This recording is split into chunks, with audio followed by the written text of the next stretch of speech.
yang durhaka kepada Allah, durhaka kepada Rasulnya, serta melampaui batas hukum-hukum yang ditetapkan oleh Allah, maka dia akan dimasukkan ke dalam api neraka kekal selamanya. Assalamualaikum warahmatullahi wabarakatuh. Alhamdulillah,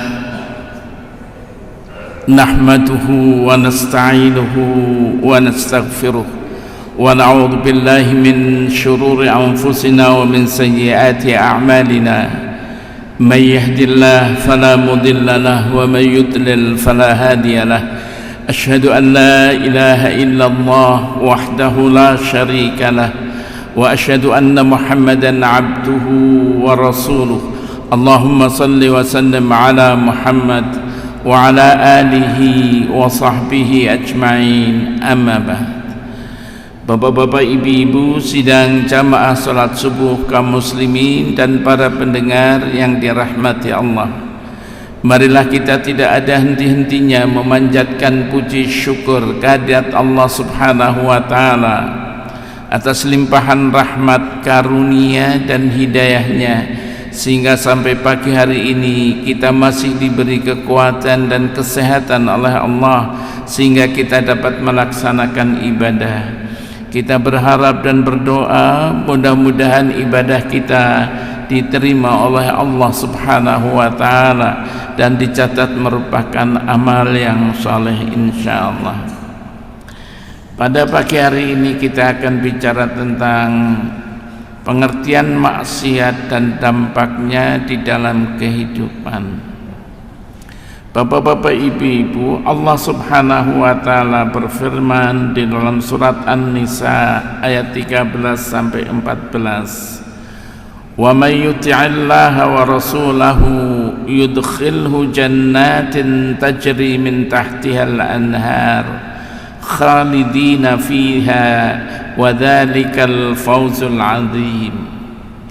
Wa may ya'sillaha wa rasulahu wa yata'adda hududahu yudkhilhu naran khalidan fiha wa lahu 'adzabun muhin. An-Nisa ayat 13 sampai 14. Allah berfirman, wa may yuti'illaha wa rasulahu, barang siapa yang taat kepada Allah dan Rasulnya, yudkhilhu jannatin tajri min tahtihal anhar, dia Allah akan memasukkannya ke dalam surga yang di bawahnya mengalir sungai-sungai, khalidina fiha, mereka kekal selamanya, wa dzalikal fawzul azim, yang demikian itu adalah keberuntungan yang besar. Wa may ya'sillaha wa rasulahu, dan barang siapa yang bermaksiat, durhaka kepada Allah dan Rasulnya, wa yata'adda hududahu, dan melampaui batas hukum-hukumnya, yudkhilhu naran khalidan fiha, dia Allah akan memasukkannya ke dalam neraka kekal selamanya, walahu 'adzabun muhin, dan dia akan mendapatkan siksa yang menghinakan. Ayat ini, bapak-bapak, ibu-ibu, memerintahkan kita untuk taat kepada Allah dan taat kepada Rasulnya, dan melarang kita untuk bermaksiat, durhaka kepada Allah dan durhaka kepada Rasulnya. Jaminan Allah kepada orang yang bertaat, orang yang taat kepada Allah, taat kepada Rasulnya, akan dimasukkan ke dalam surga, dan itulah merupakan kemenangan yang besar. Sedangkan orang yang durhaka kepada Allah, durhaka kepada Rasulnya, serta melampaui batas hukum-hukum yang ditetapkan oleh Allah, maka dia akan dimasukkan ke dalam api neraka kekal selamanya, dan dia akan mendapatkan siksa yang menghinakan. Di dalam surat Al-Baqarah ayat 11 dikatakan, wa idza qila lahum la tufsidu fil ard, dan apabila dikatakan kepada mereka orang-orang munafik, la tufsidu fil ard, janganlah kamu merusak di atas dunia ini. Qalu, mereka orang-orang munafik mengatakan, innama nahnu muslihun, sesungguhnya kami adalah orang-orang yang berbuat kebaikan.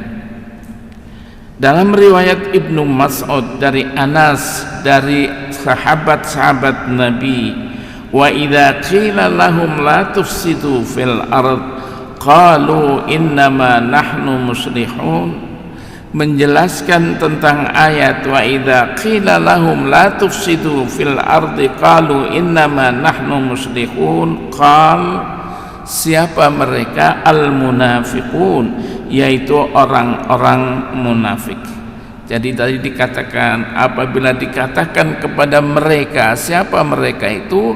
Adalah orang-orang munafik. Amala tufsidu fil ard, adapun kata-kata atau ayat la tufsidu fil ard, jangan kamu merusak di atas dunia ini. Qal al-fasad hum al-kufr wal amal bil ma'siyah. Adapun yang dimaksud dengan fasad, kerusakan di sini, jangan kamu merusak di atas dunia ini, masuknya adalah al-kufr, yaitu kufur, wal amal bil ma'siyah, yaitu berbuat kemaksiatan. Jangan kamu merusak di atas dunia ini, jangan berbuat kekufuran, dan jangan melakukan kemaksiatan. Wa qala Abu Ja'far an-Rabi' an Anas an Abil 'Aliyah fi qauli ta'ala wa idza qila lahum la tufsidu fil ard.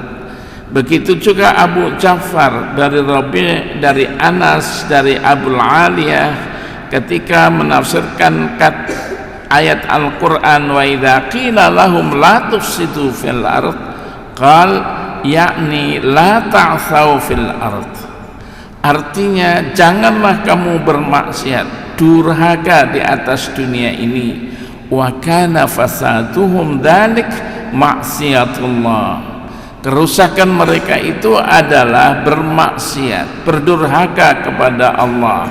Li'annahu man 'asallaha fil ard aw amara bi ma'siyatihi faqad afsada fil ard, karena barang siapa yang durhaka kepada Allah di atas dunia ini atau memerintahkan kedurhakaan kepada Allah, maka sesungguhnya dia telah merusak di atas dunia ini.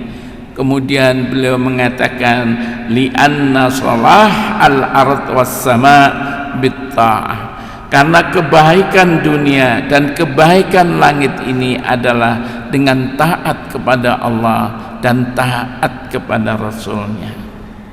Sidang jamaah salat subuh yang dimuliakan Allah, apa itu maksiat? Maksiat berasal daripada bahasa Arab, artinya durhaka.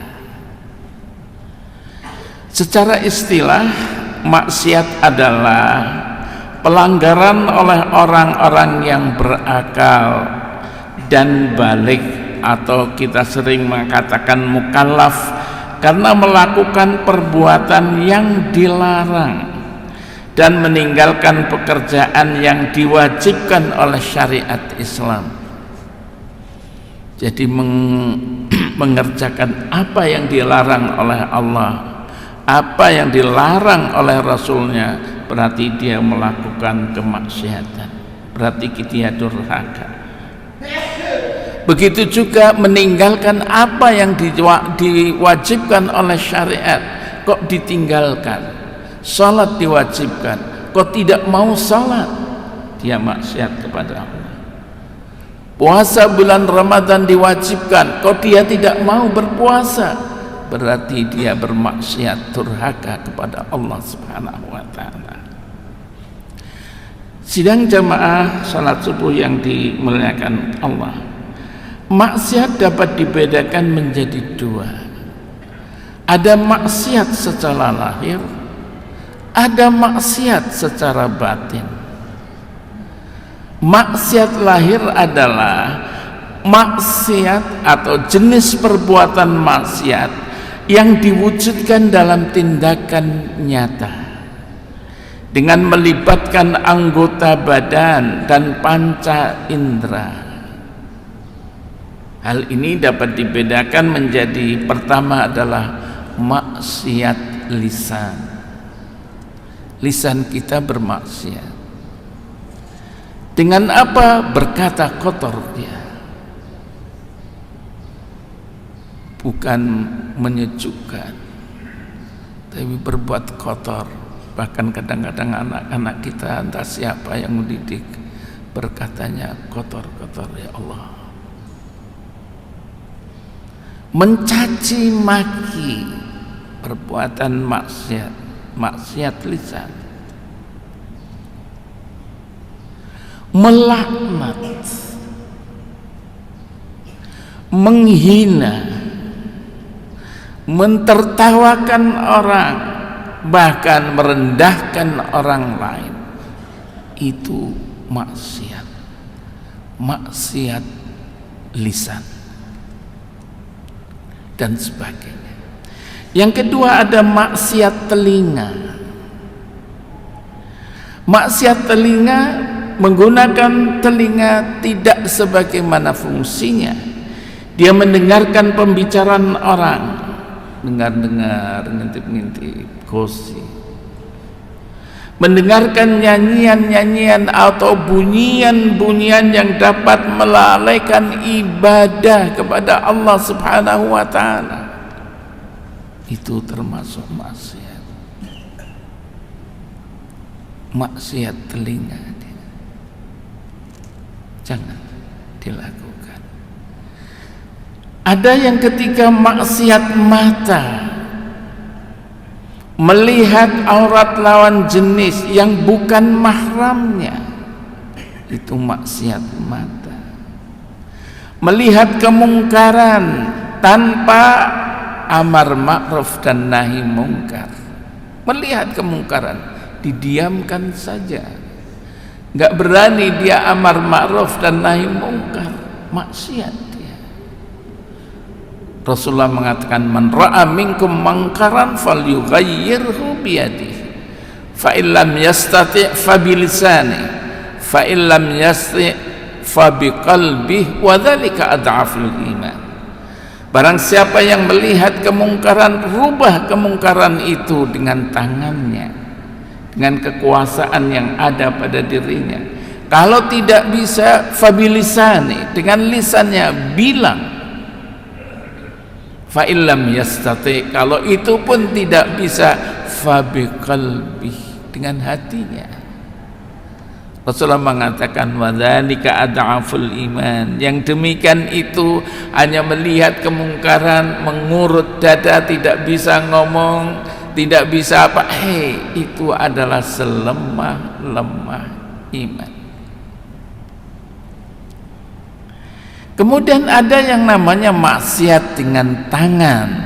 Apa maksiat tangan itu? Mencuri, mengambil hak yang bukan haknya,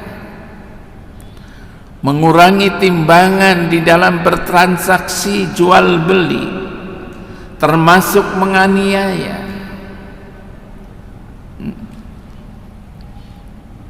Itu semuanya adalah maksiat. Durhaka, tapi yang melakukan apa? Tangan kita. Yang kedua adalah maksiat batin. Maksiat batin tidak apa-apa, marah-marah dia. Suatu hari sahabat Rasulullah SAW datang kepada Rasulullah SAW. Ya Rasulullah, ausini. Ya Rasulullah, nasihati aku. Faqal, kemudian Rasulullah menjawab, la taghdab, jangan marah.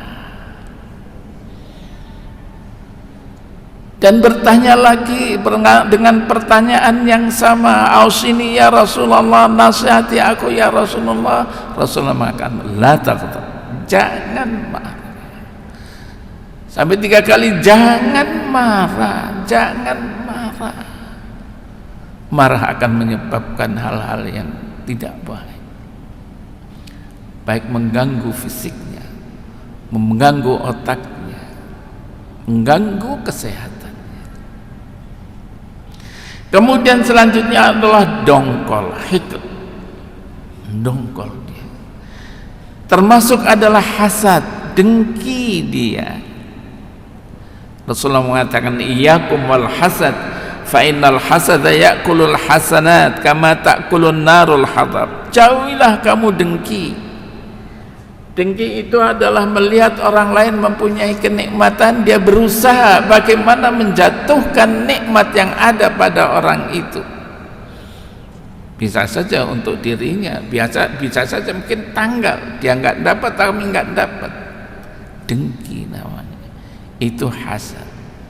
Rasulullah mengatakan, iyyakum wal hasad, jauhilah dengki, hasad. Fa innal hasada ya'kulul hasanat. Sesungguhnya dengki itu adalah memakan kebaikan kita yang kita lakukan habis karena kedengkian kita. Diibaratkan oleh Rasulullah, kama ta'kulun narul hatab, sebagaimana api memakan kayu bakar. Dengki. Tapi sering dikatakan iri hati. Iri hati yang boleh bukan dengki, namanya al-ghibthah dia. Saya iri ya Allah melihat orang dia pandai, pinter baca Quran, akhlaknya bagus, dia itu sosial. Ya Allah, seandainya aku punya ilmu, punya harta seperti dia, dan dia sering melakukan amal-amal sosial, ya Allah, aku iri, ingin seperti dia. Silakan. Itu namanya bukan dengki, tapi al-ghibthah. Kemudian sombong. Sombong itu apa? Batarul haq wa ghamd an-nas. Sombong itu adalah menolak kebenaran dan membenci manusia. Itulah sombong. Dan sombong adalah merupakan maksiat yang besar, yang bahayanya juga besar. Inilah bapak-bapak, ibu-ibu. Jadi maksiat itu adalah melanggar apa yang diperintahkan oleh Allah Subhanahu wa taala dan Rasulnya. Termasuk maksiat adalah meninggalkan kewajiban-kewajiban yang diwajibkan oleh Allah dan Rasulnya. Itu maksiat semuanya. Apa dampak maksiat dalam kehidupan ini? Bapak-bapak, ibu-ibu, dampak maksiat di dalam kehidupan ini adalah mendatangkan murka Allah. Maksiat mendatangkan murka Allah. Dalam sebuah hadis qudsi Allah berfirman, aku Allah, tidak ada Tuhan selain aku. Jika aku ditaati, aku ridha. Jika aku ditaati, aku ridha. Dan jika aku ridha, maka aku memberi berkah, dan keberkahanku tidak ada akhirnya. Allah berfirman tapi dalam hadis qudsi. Tapi jika manusia maksiat kepadaku, durhaka kepadaku, aku murka. Dan jika aku murka, aku akan melaknatnya. Dan Allah mengatakan, dan laknatku akan sampai kepada 7 turunan. Hadis diriwayatkan oleh Imam Ahmad. Termasuk dampak maksiat adalah terhalang dari ilmu yang bagus, ilmu yang bermanfaat, ilmu yang bisa memberikan berkah. Suatu hari Imam Syafi'i radhiyallahu anhu datang kepada gurunya si Waqi'. Apa kata Imam Syafi'i dalam syairnya? Syakautu ila Waqi'in su'a hifdzi fa arsyadani ila tarkil ma'asi. Aku mengadu kepada guruku an su'a hifdzi, dari jeleknya hafalanku, kata Imam Syafi'i. Padahal Imam Syafi'i, Masya Allah, tawadhu benar dia, tawadhu, rendah hati benar. Kecil-kecil dia sudah hafal Al-Quran, belajar ini, belajar ini, belajar bahasa Arabnya sampai 33 tahun, padahal dia adalah orang Arab. Rendah hati, mengadu kepada gurunya si Waqi' tentang jeleknya hafalanku. Waqi', gurunya Imam Syafi'i, mengatakan fa arsyadani ila tarkil ma'asi. Guruku memberikan nasihat kepadaku, Imam Syafi'i, tinggalkan kemaksiatan, tinggalkan kemaksiatan. Al-ilmu nur, ilmu itu adalah cahaya Allah. Wa nurullahi la yuhda lil 'asi. Cahaya Allah itu tidak akan diberikan kepada orang-orang yang melakukan maksiat.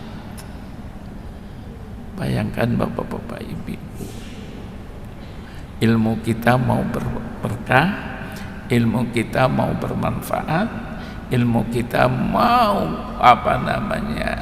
mau mendapatkan berkah dari Allah Subhanahu wa taala, tinggalkan kemaksiatan.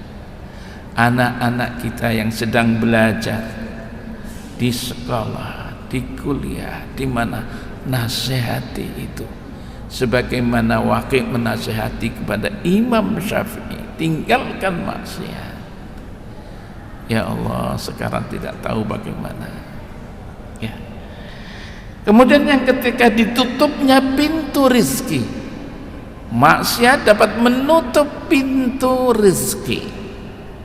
Rasulullah Shallallahu Alaihi Wasallam bersabda, sesungguhnya seseorang akan diharamkan dari rizkinya disebabkan perbuatan dosa yang dilakukan.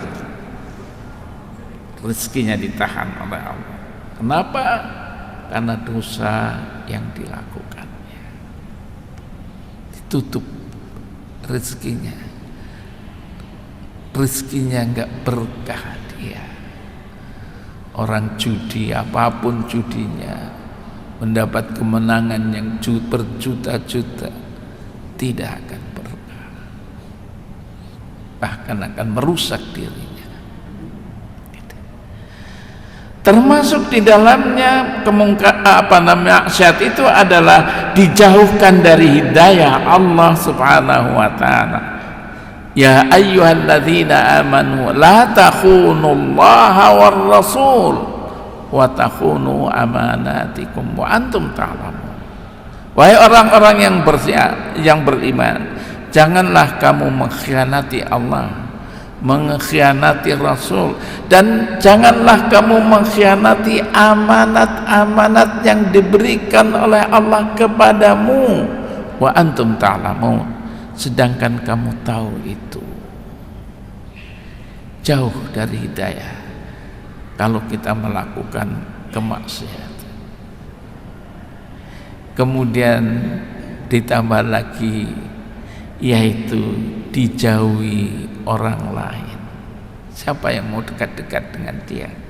Orang yang suka melakukan kemaksiatan. Karena itu Rasulullah memberikan nasihat, kalau kamu mau jadi orang baik, dekat-dekatlah dengan orang yang baik, orang-orang yang saleh. Diibaratkan oleh Rasulullah seperti orang yang menjual minyak wangi. Kalau kita dekat dengan mereka, orang-orang yang saleh, insya Allah kita akan kecipratan baunya yang wangi itu. Kalau kamu dekat dengan orang-orang yang jahat seperti orang yang dekat dengan tukang pandai. Ya, kalau kamu tidak tertular, paling tidak bajumu itu akan kena apinya. Tapi ingat, pepatah Arab mengatakan su'ul khuluqi yu'ti. Buruk adab yang buruk, perilaku yang jelek, yu'ti, maka akan menular dia. Jadi kalau akhlak yang jelek akan menular dalam kehidupan ini. Kalau sudah ada, maka orang yang baik akan menghindari dari kehidupannya. Inilah bapak-bapak, ibu-ibu dan para pendengar yang dimuliakan Allah, jagalah diri kita untuk tidak melakukan maksiat kepada Allah, karena dampaknya sangat besar dalam hidup dan kehidupan kita. Wabillahi taufiq wal hidayah. Wassalamualaikum warahmatullahi wabarakatuh. A'udzu billahi as-sami'il 'alim minasy syaithanir rajim. Bismillahirrahmanirrahim. Laqad ja'akum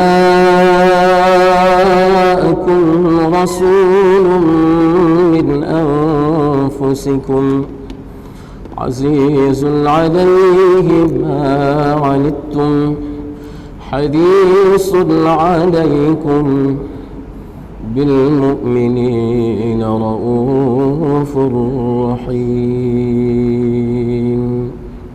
Wa yaqul inna Allaha wa malaikatahu yusalluna 'alan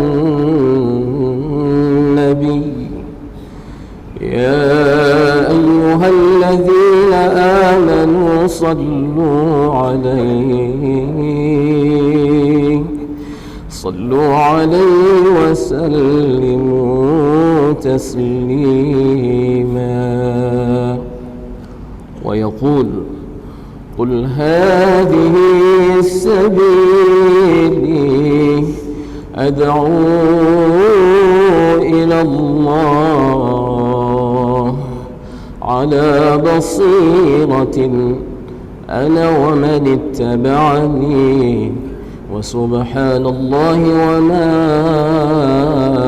أنا من المشركين.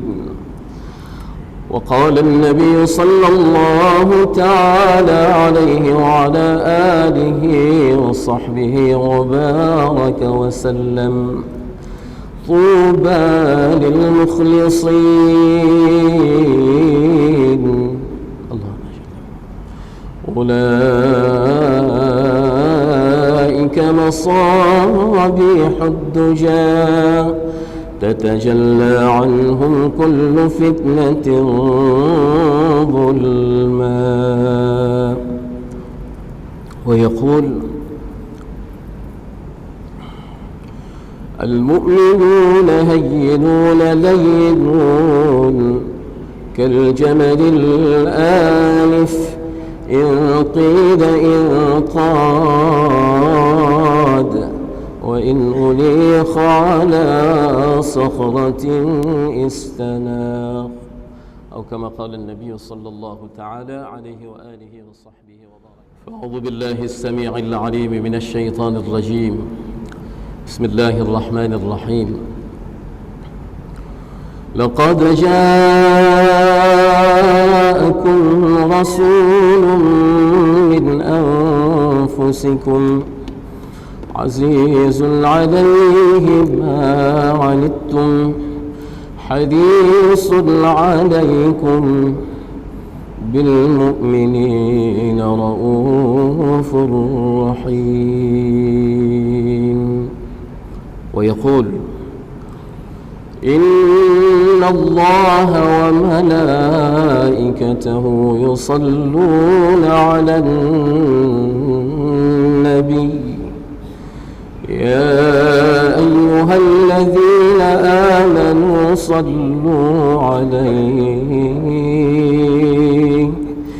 صلوا عليه وسلموا تسليما. ويقول قل هذه سبيلي أدعو إلى الله على بصيرة أنا ومن اتبعني وسبحان الله وما أنا من المشركين. وقال النبي صلى الله تعالى عليه وعلى آله وصحبه وبارك وسلم طوبى للمخلصين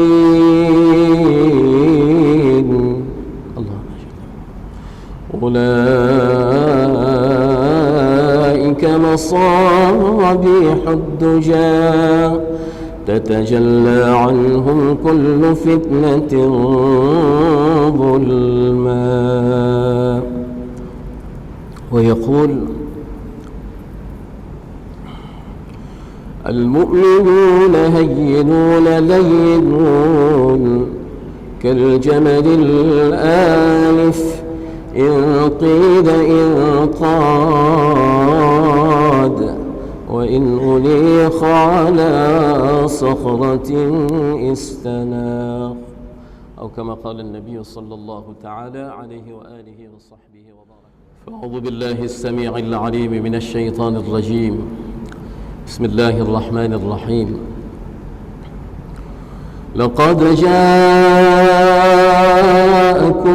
رسول من أنفسكم عزيز عليه ما عنتم حريص عليكم بالمؤمنين رؤوف رحيم. ويقول إن الله وملائكته يصلون على النبي يا أيها الذين آمنوا صلوا عليه وسلموا تسليما. ويقول قل هذه سبيلي أدعو إلى الله على بصيرة أنا ومن اتبعني وسبحان الله وما أنا من المشركين. وقال النبي صلى الله تعالى عليه وعلى آله وصحبه وبارك وسلم طوبى للمخلصين